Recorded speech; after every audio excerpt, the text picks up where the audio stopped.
ఫ్యాక్టర్లు వాళ్ళు ఎక్కువ చెప్పలేదు, కానీ ఇదివరకు వచ్చినట్టే, ఏది 2013 అసెంబ్లీ ఎలక్షన్స్లో వచ్చినట్టే బోత్ గవర్నమెంట్స్, స్టేట్ గవర్నమెంటు ఇప్పుడు కొత్తగా వచ్చింది కనుక 6 నెలలు స్టేట్ గవర్నమెంట్ అనకుండా వాళ్ళ ఫీలింగ్స్ ప్రీవియస్ గవర్నమెంట్ మీద ఎక్స్ప్రెస్ చేసినారు.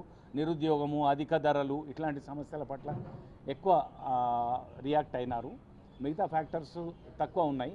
కాకపోతే కొన్ని మాకు వచ్చిన శాంపిల్లో మేము ఒక అంచనాకు వచ్చి ఇది ఒకటే కాక గత 3.5 మాసాలుగా మా సర్వేయర్స్ ఫీల్డ్లో తిరిగి పబ్లిక్ తోటి ఇంటరాక్ట్ కూడా అయినారు.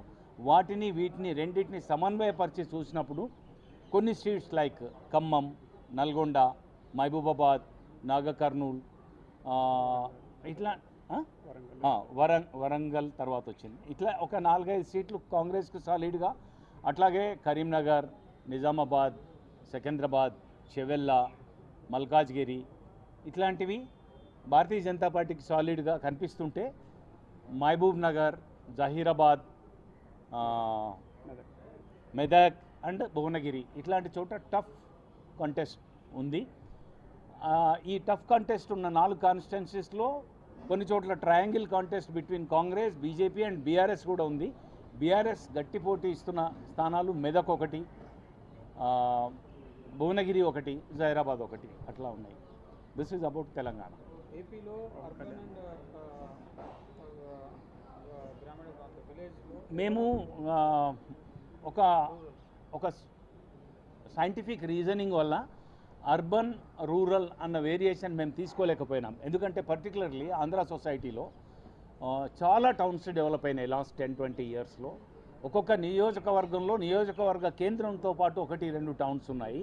మైగ్రేషన్స్ బాగా జరిగినాయి. గ్రామీణ ప్రాంతాల వాళ్ళు పట్టణాల్లో వచ్చి నివాసం ఉంటున్నారు.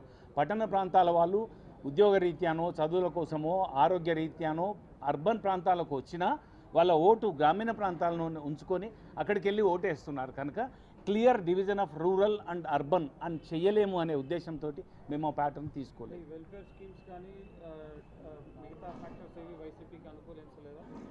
మేము వాటికి సంబంధించిన ప్రశ్నలు కూడా ఉన్నాయి మా క్వశ్చనేర్లో.